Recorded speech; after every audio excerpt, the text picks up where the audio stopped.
It's not compulsory you marry your friend, okay? Hi, good morning. My name is Kike, your host today on the podcast White Reflections by Hadufe. White Reflections by Hadufe is a podcast that delves into the complexities of life and modern day living. What we try to do on the show is we try to bring in experts, to talk to us about social issues.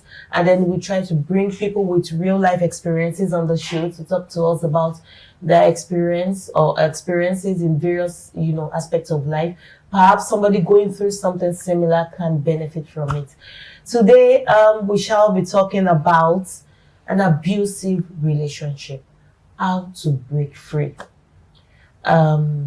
Joining me on the show today is Mrs. Tosin Togun. She's going to introduce herself properly.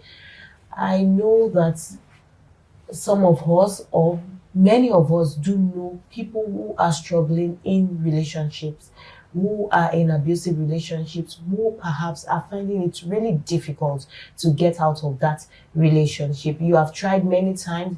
It's a family member, a friend, a close associate, a colleague at work.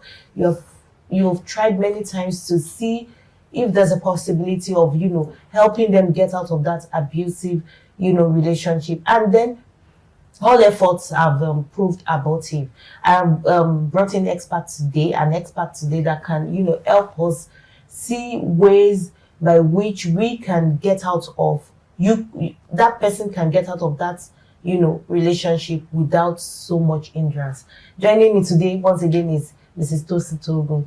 Good morning, Mrs. Tosin Togun. Good morning. Thanks for coming on the show. My pleasure. Thank you so much. I know you've been here before, and I promised to bring you back. And I'm happy to be here. Honestly. Thank you so much. Happy to be back. Thank you so much. Yes, today we shall be talking about an abusive relationship, and how to break free.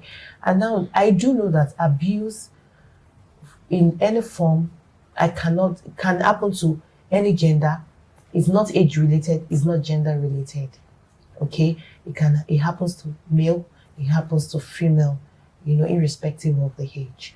So very quickly, I want you to introduce yourself properly, what you do, where your clinic is, because I know you have a clinic, a standard clinic in Ibadan here, and then you tell us what is abuse. What is abuse? Okay, my name is Tosin Togun. I'm a counseling psychologist, and I have a counseling clinic. I run a counseling firm, and is located at Polytechnic Ibadan. Around Heleyele and Heleyele Hassis, okay, and we do a lot of things.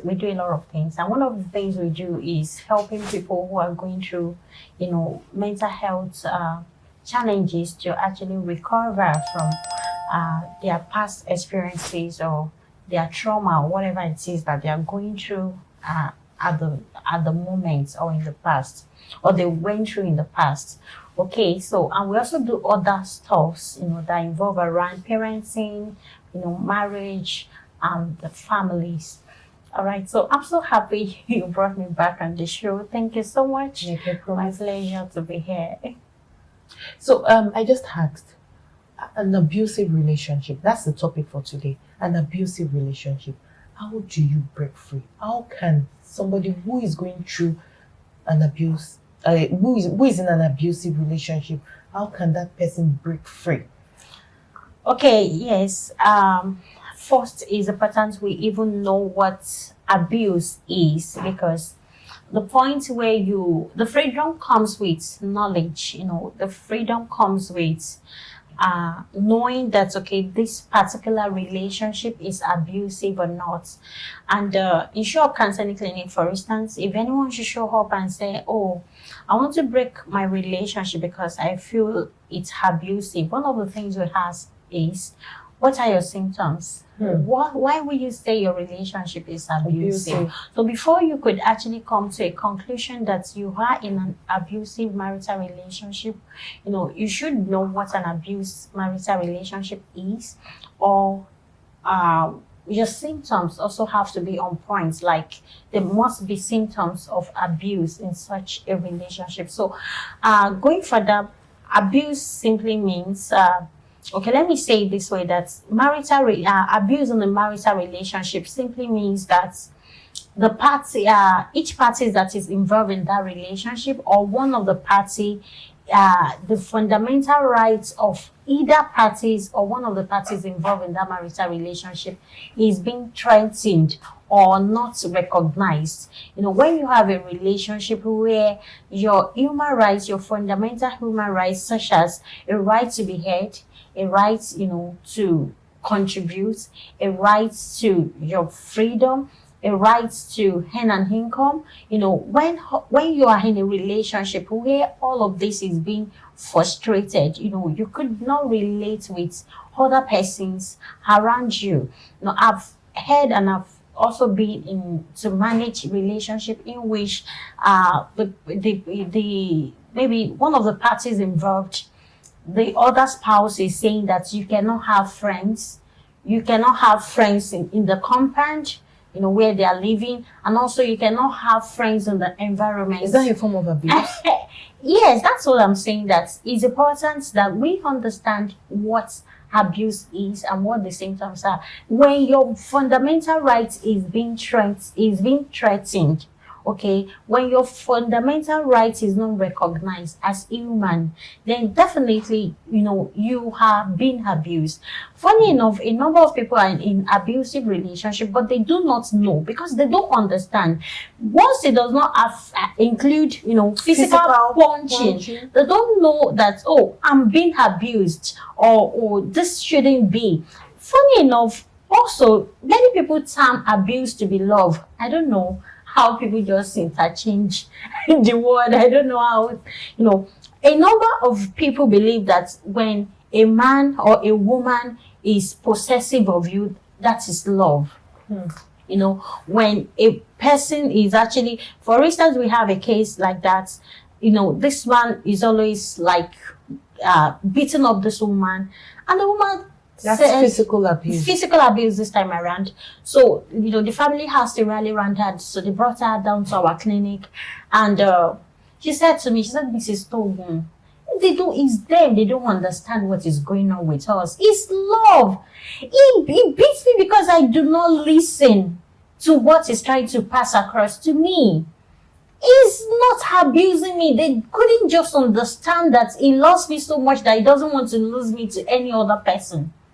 So I was like, wow, can you see? So that's why it's important that if anyone will break free from an abusive marital relationship, such a person has to first come to the understanding of what an abusive marital relationship is. And must know that he or she is actually in an abusive relationship. Yes.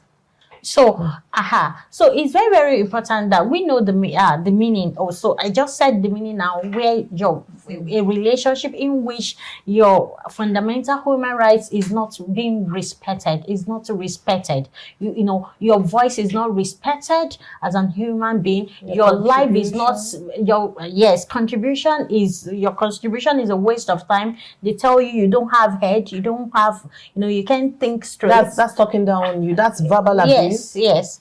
So, when all of these are not being recognized, they don't allow you to live a meaningful life. Sometimes it's even the in-laws that says that, you can't walk outside our family business. As a man, I have a case like that. The father-in-law insisted that, after marriage, he insisted that the man has to work in his company to sustain that relationship. At first, it was the lady. Then he insisted, the son-in-law has to come in. They made them comfortable. But yet, that is not what that man wants to do. So fine. Abuse sometimes might not also even be, it might be third party who is in that relationship that is also fostering abuse on one of the parties in the relationship. So it is a shame, that's actually we need to really understand. Yes. Thank you very much, Mrs. Togo, for touching on that. Because, when people hear the word abuse, they assume that, it has to be physical pain. And I tell people that, it's not, even the physical aspect of abuse is not as rampant as the emotional aspect of abuse. And I'm glad you said that. A lot of people are in abusive relationships and they do not know. Why? Because they imagine that whatever it is that is being, meted out on them is not abuse, it's love. That's rich. So, and well, that's the belief of so many so people. if you have a partner that is controlling, you think, oh, okay, he loves me so much that he doesn't want me to, make a wrong decision, even when it has to do with your freedom, So I do understand that aspect. So at what point do you think somebody who is in an abusive relationship should get help? Okay, before I answer that question, let me also explain the fact that, like you said, we have types of abuse. We have physical, where you sustain injury. Then you have verbal abuse, where your intellectual properties do not matter to the other person, where you are being talked down on, you are being made to believe that you are a fool, and before you know it, you start acting like one. Because that's what you've been hearing constantly. You can do well, and before you know it, your morale is down. You're an idiot, and before you know it, you've heard it so much that it's becoming your identity. That is another form of abuse. It's verbal abuse. Then I like the fact that you mentioned emotional abuse. This is very common. Very common, and a number of people do not even know, that is a form of abuse. Nobody, few people understand that there is there is emotional abuse and what it actually entails. Now, in a marital relationship, emotional abuse means a lot. Number one, it means emotional gap. That is, there is gap between yourself and this person. It's an invisible gap. You guys are together. People are seeing you. You are wearing the same clothes. You are actually driving the same car. You live under the same roof. You do things together, and it looks as if you are together. But in the real sense, you're not together. You are far. Everyone is living in his or her own world. Doing things separately. Things separately, achieving their goals separately. Celebrating their successes separately. I have a situation whereby the lady got promotion about 5 times in her place of work, and she couldn't come home to tell the husband, I just got promoted. Yes, so she shared her joy herself. And her pain herself. Our pains ourselves. So, there is nothing like we are bringing our pains, our plans, our forward, together and talk about it. No, everyone lives in their world. That's the emotional gap. There is few communication, there is few attraction, there is few, there is few commitments, there is few, everything is just few. They just touch things briefly. There is no connection, as it were. People see them, together as if they are husband and wife, but deep down, each of them, they don't know anything about each other. All right, that's one. And another form is, emotional cheating. That one is now very common. It's very common now. It's a situation whereby you are in love with A, but B is your bestie. B is the one that knows everything about you, but A is the one that has access to your body. So that is emotional. That is emotional cheating on your real spouse. A number of people do this. They keep vital information away from their husband or wife, but they have a particular friend, a best friend who knows everything, virtually everything about it might be the same sex, it might be opposite sex, it might even be their parents. The joy of marriage, in fact, one of the greatest purpose of marriage is companionship. It's not compulsory you marry your friend, okay? In fact, it's not necessary. It's not a necessity at all. But the truth is, whoever you're getting married to has to be your friend. You make that person your friend. Now I get it. Okay, so it's not compulsory like, oh, this person I want to get married to, when I want to get From married the house to somebody, that person doesn't have to be your friend. it doesn't have, But in the course of marriage, you make that person your friend. You know, the moment you are opening up to this person and you are saying yes, you know, to his or her marital proposal or vice versa, you know, you have to come to the point of, you know, working on friendship in that marital relationship, because there is friendship is just simply flow of things, you know, the way we flow, you know, just from the word friendship, the way we flow together. So it's very important that you work on your flow. So, and one of the major goal that marriage should achieve is friendship, is companionship. So when A is the person you're married to and B is now the person that owns your friendship, that is an emotional cheating. Okay, then from there we now begin to have infidelity, you know, we now begin to have, you know, all of that like that. Okay, we also have sexual abuse in which your partner is, you know, is not even willing, you know, to, you know, okay, in which your partner is forceful on you in a marital relation and in a sexual relationship. The partner is forceful. The partner does not even mind if you want it in a particular way or not. All they want is their satisfaction. You get it. So okay, like for instance, there was a particular case I was privy to manage. I mean, that was privileged to manage. The lady, you know, the lady was like, the husband wants the sexual relationship in a particular way, and that way is that you will have to tie the lady up, you know, to something, maybe 2 pillows.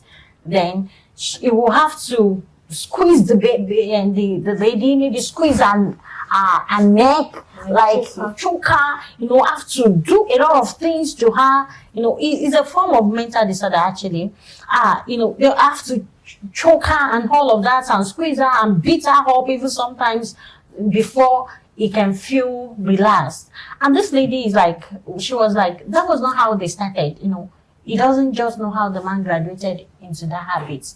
And now, you know, the whole sexual relationship is becoming so abusive, you know, so frustrating. It's something she dreads. The sexual relationship is becoming something she cannot looking forward to in a marriage. So when you are beginning to have sexual relationship with your spouses in which you cannot look forward to, then that is sexual abuse is setting in. So there are all forms of abuse in as it were. Okay, now coming down to your question, how can somebody break free from an abusive marital relationship? Yes, it starts with awareness. Awareness. You have to be aware that, okay, this marital relationship is abusive. And let me say this, that you cannot, in fact, you can't be aware that your marital relationship is abusive if you don't know yourself. Because the word abuse now, another form of, another side to abuse is that it's relative. How do I mean? You know, when what is abusive to you might not be abusive to me. So it's relative, because how I respond to love, how I receive love is different from how you receive love and respond to love. You see? So sometimes for me now in my marriage, before I got married to my husband, I told him, I said, some things are very paramount. One of it is, in fact, it was the day I was saying, yes, we have to discuss all of this. So one of it is this: I don't like surprises. You don't like surprises? I don't like surprises. So don't surprise me. Don't surprise me. Don't think you're trying to impress me. Don't surprise me. Surprise don't impress me. It rather breaks my heart. I don't want surprise. I want to be in the knowing of everything in your life. Okay. So don't bother, you know, last time, my husband got me a car. When he wanted to do that, he has to come and said, sweetheart, I want to get you a car. This is my budget. These are the kind of cars on my mind. I think this color will be nice. Is this something you will like? Okay, I'll be bringing it home these dates. Mama, that date must not fail. That's another thing. So you must be So, sure you don't like surprises and you don't like to be disappointed. No. So, I don't like the two. So no surprises. Don't come and say, oh, it's your birthday and I'm surprising you with a big car or something, or with this. The closer you are to me, the more you should not try to surprise me.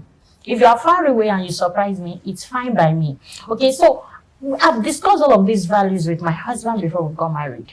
All right, so getting married now. And he discussed is with you as well. Yes, so, he did. Okay. But now, coming to my own, it's very, very abusive to me when you stay out and I don't know why you stay out. It becomes very abusive to me, when you will not hit and I'm not aware. That you're not going to hit. That you're not going to hit, or you're going to be fasting and I'm not aware. It's a big one to me. It's a big offense. And for some people, it doesn't matter. It doesn't matter. Yeah, it doesn't matter. He's not eating. Maybe he's not hungry. Maybe he's not hungry. It's fine. But for me, when you are not hitting, I should know ahead. When you're going to be late, I should know ahead. So to speak, you are that kind of person who wants to know everything. I'm a very detailed person. So when I see that, when I see that there is something not aligned in what you're telling me, I'm put off, straight off. And so what happens next? Trust issues. Yes, trust issues. Okay. So now I get that. Yes. So that's why I said abuse is very, very, relative. What it is to a person is not what it is to another person. So young people who are getting married should please know themselves before getting married. When you know yourself, all of this you are able to discuss with whoever you're getting married to. This person is not a wish. This person does not have one mysterious or magical way of getting to know you. You are the one who is going to be real to this person, so that and give this person a lot of information about you, so that this person can know you. For who you are. For who you are. Then that way, abuse can be reduced, because this person knows that, okay, she will not like this. He will not like this. Okay, so awareness. And when you're talking about awareness, it starts with knowing yourself. Knowing who you are. Who you are. Knowing how you give love, knowing how you respond to love, how you receive love, how you like to be treated, and communicate the same to whoever you are in a marital relationship with. For people who have been married, it's never too late. You can have such a discussion. Now, down to how to break free from an abusive marital relationship. That is one. 2, assertive communication. And that works for people who are already married. Okay. Now, I've been probably you have been abused in that marital relationship. It's been established that you are in an abusive relationship, and you know so, the symptoms. Are there corrections you can make? Yes. Okay. So assertive communication. Yes. Call the other party, discuss the fact that you've been abused in this marital relationship. Bring out your type of abuse. Is it physical? Is it verbal? Is it emotional? If it's physical, do you still need to have that conversation? Yes. Okay. Because sometimes the other person might think you are enjoying it. So you have to talk about it. Enjoying physical pain. Yes. There are persons, man, there are people who think, okay. Who do. Yes. Who enjoy physical pain. Yes. Like, for instance, I used to have a client, the previous relationship she was into. So if there are people who enjoy physical pain, is it normal, or it's a mental thing? Yes, it's a mental thing, actually. But at least they are still in that marriage and they are enjoying it, so it's okay. They don't need to address it. I get you. Please continue. Okay. No, the partner might actually think maybe they are enjoying it, because I have a client. I used to have a client who will take objects, and cut herself Do you understand? When she's hungry? When she's hungry. Angry at herself or her husband? Herself, her husband, or probably at any point in time, maybe she has a bad mood and she wants to come off it. So she needs, is it that the spouse eats her? No, she's going to be fine. So, or she cuts herself. She cut herself. Okay, so she was coming from somewhere actually. That's a response to post-traumatic stress disorder. Do you get, So, but I just tell you that there are people who are enjoying pains. That's it. So, in case you're not enjoying it, then you still have to have a discussion around it with assertive communication. Okay, this relationship has been abusive. Sorry to cut you short, and there are people who think inflicting pain on another person is a sign of love. Yes, in fact, there are also persons who enjoy inflicting pains on other persons. That's what I'm saying, and they think it's a sign of love. Yes, okay. They make the other person to believe that it's a sign of love. If they do not love that person, they would not do what they're doing. Yes, in fact, they will even tell you that the scriptures even say that a child that the father loves, he corrects. So they'll tell you that is a way of correcting you, of resetting you, of making you to fit into the plan they have for you. All right. So now coming to if all of this you're not enjoying it, because it's still you. At the end of the day. At the end of the day, you might be enjoying it. And that's why sometimes a number of family and friends find it so difficult to win people who are going through abuse in their marital relationship. I was going to come to that because it's one of the most difficult things to do, to be honest with you. I feel that particular person who is going through that, some sort of abuse, has to come to that point. Otherwise, whatever efforts you're making would not yield anything at all, even as therapists. So have you had clients who have come and gone back the same way, who have come to you for help, and then the next day they're back to their husband's house, or they're back to their wife's, to that relationship? In most cases, when a client is frustrated enough to come to you, they don't usually go back. It is when families and friends bring them that they go back. Because they haven't gotten to that point. They have not gotten to that point. So family and friends will just waste the therapy money. Okay, they will just make the therapist richer. So you have families and friends coming on behalf of other people? Yes, too. they're going to pack the load of the ladies. Or even the men, because there's some situation like there was like 2-3 years. Did you have male clients? Yes, there was one, the lady, it was actually my husband's client, because my husband is a lawyer. Okay. So, number of times. So you work hand in hand? We work hand in hand sometimes, He was the one that has that case. This lady wanted to travel abroad. The parents now has to arrange a husband for her in Nigeria, that kind of thing, so that they go together. So the parents have been away for a while, and, they want her come over, but they want to come married. So eventually, they started living together, with the hope of, we want to get married. Okay, they went to get married, but it was on arrangements. But before you know it, started cohabiting, they started sleeping together. The babe is very richer and very okay. And before you know it, he started abusing the man. He started telling him, you can go out, you can see this person, create scene whenever, things are not in place. Him in places he's not supposed to be. Yes, she'll just park anyhow, grab him among friends, and they're just things became very, very bad. And the friends of the guy has to brought him to my lawyer, to my husband, and said, please help us to divorce them.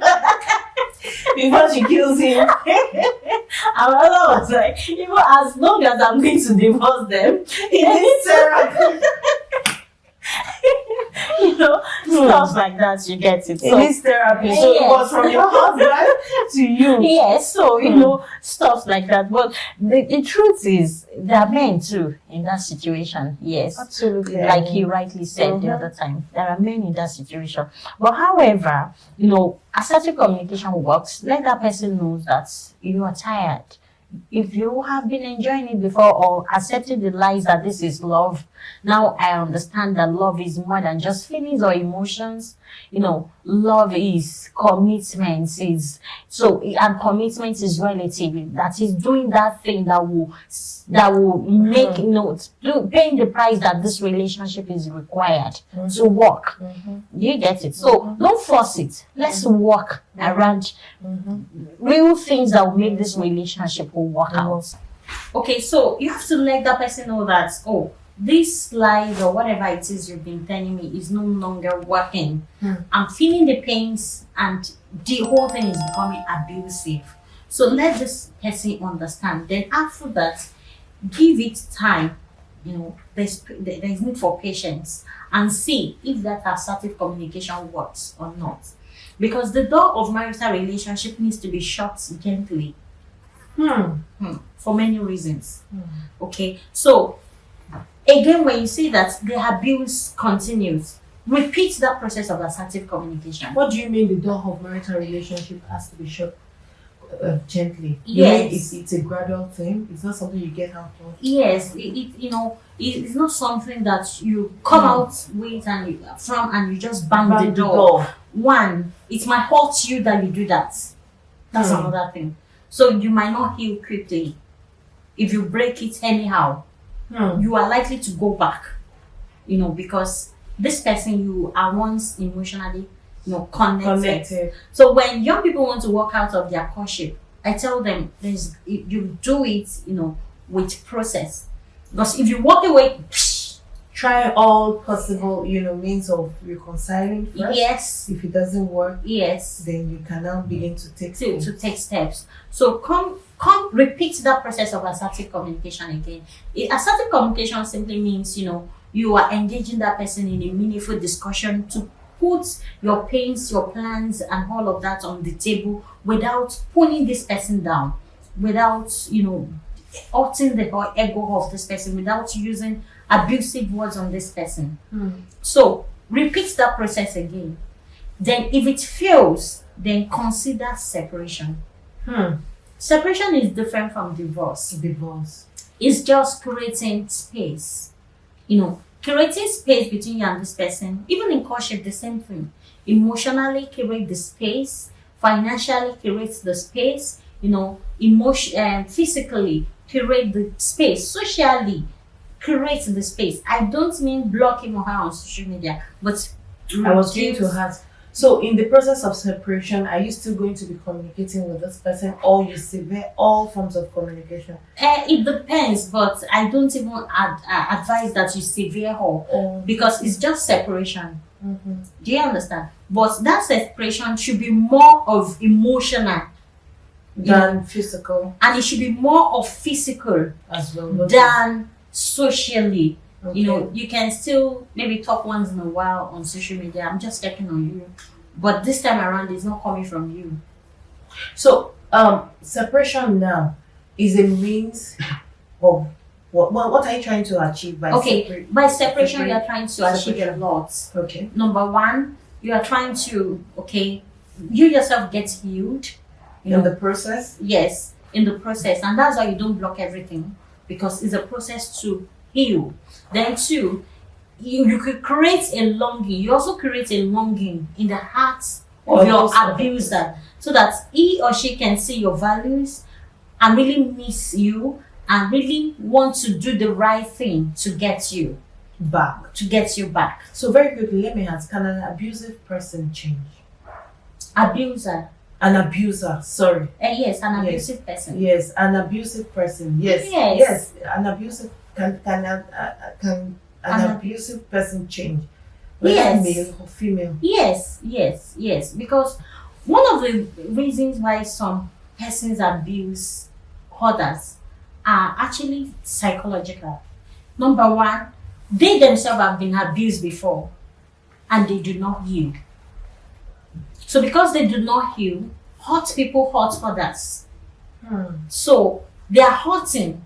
So they want everyone to have a taste of what they are going through or what they have gone through. So that's one.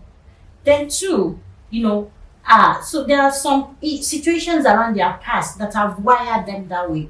So if they are able to go through therapeutic section, if they are able to resolve their childhood hurts or their past, that is actually influencing them negatively, then they are able to come to the point where they are less controlling. They are able to manage their emotions and anger. They are able to know the trigger, and the other person recognize all of those things. They are working hand in hand. The other person is even a therapy on that spouse. So there is a way we do it in therapeutic section. So, and we also watch for over a period of time. So many clients do recover. They do respond well to such therapies. Fine, they may have relapse. But you would have been seeing the symptoms, and that's why the two of them have to be in therapy. The other party would have been seeing the symptoms of relapse, then communicates to the therapist, then they repeat some of the, do you understand? Some of the symptoms we are seeing, then we remediate again. So like that. So people get better. It's a psychological disorder. Yes. So they get better with time. So being in an abusive relationship isn't the end of that relationship, so to speak. Yes, and that's why you curate that separation, that gap, so that you let this person do the needful, take the right decisions on having you back, going through therapeutic section, seek help where it is needed. Do you understand? Look back for you, be sober, be sorry for their mistakes, ready to make things right again, and all of this. So when you see all of this, then is an opportunity for you also to add values to yourself, to improve on yourself, then to get healed. Because when you are starting, you want to start on a fresh note. Do you understand? So it's also important that you get healed in the process. It shouldn't be less than 6 months. Wow. It should not be less than 6 months. That's the period of separation shouldn't be less than 6 months. Most especially if you are in therapy. But if you are not in therapy, of course it will take longer than that. It's that short thing because you are in therapy. Therapy already. Yes, and the other person too is in therapy. So having done all of this, then you can, and you watch over sometimes also, you just go visiting as if you are cutting. You go visiting as if you are cutting, then afterwards, that's testing the water. Then afterwards, the therapist is also in the journey with two of you. Then afterwards, then you consider, it's fine. Let's consider reconciliation. Then you are back. Then after which, if you notice the same thing, maybe you repeat it, like I said. When your partner is not showing up, is not looking after you, coming after you, or trying to do anything different to make the relationship better, then you might have to move on. You might have to move on.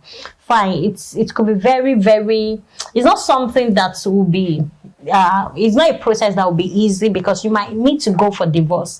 It might not be something that will be easy because your life can't keep hanging. You might need to move on because it's obvious that person does not need you or wants you again. Okay, so you might prayerfully know what God wants you to do, and if necessary, you might need to prayerfully know what God wants you to do. And of course, if it is moving on and getting a divorce, don't be afraid to do that. Well, there are some other persons that can also cope. Husband is away or wife is away, they can cope with having the children, and do you understand? And they might not never feel a need to get married again. That's fine if that is you. But if that is not you, do you understand? You might prayerfully know what to do next with your life. Your life cannot hang because a person wanted to kill you and you said no. Thank you very much, Mrs. Tolu. So very quickly, tell our viewers how they can reach out to you, your social media pages and platforms and all of that. And then again, I know there's a Is it a program that you run every month? Yes. Please, very quickly, can you talk about the program as well? Oh, okay. That's relationship mentoring school. Relationship mentoring school is all about bringing young people together, and once married and now single, bring them together, prepare them for marriage, let them know the right thing, the right things to put in place before considering marriage, so that we can have a better society when it comes to family and raising our children. Okay. And also that particular forum, is also a platform where people can also network, and God can do anything, God can say anything. That's beautiful. So it's more like a dating stroke seminar for intending couples and Thank you very much. Okay, so Sure Hope Counseling Clinic is the main counseling firm, and is a firm where we treat addiction, we attend to family issues, parenting issues, and all of that put together, put people on therapy to get better from their symptoms and all, help people with addiction to actually refrain and live a normal life again. So that's what we do at Sure Hope Counseling Clinic. And our social media page for Facebook, Instagram, YouTube, we are Sure Hope Counseling Clinic. So when you just search us, you see us. And for me, I'm Tosin Togun and counseling psychologist. So if you just Google Tosin Togun, I'm going to come up. Thank you very much, Mrs. Tosin Togun, for coming on the show. We're sure going to bring you back again. And this time around, we are going to talk to intending couples about how they can, what to talk about during courtship. Yeah. What not to talk about, what to do, and steps to take. Thank you very much. I'll be glad to be back. Thank you for always having me, ma. We appreciate you. Thank you. So you've heard it all from Mrs. Tosin Togun. So we'll see you again next time. Bye for now.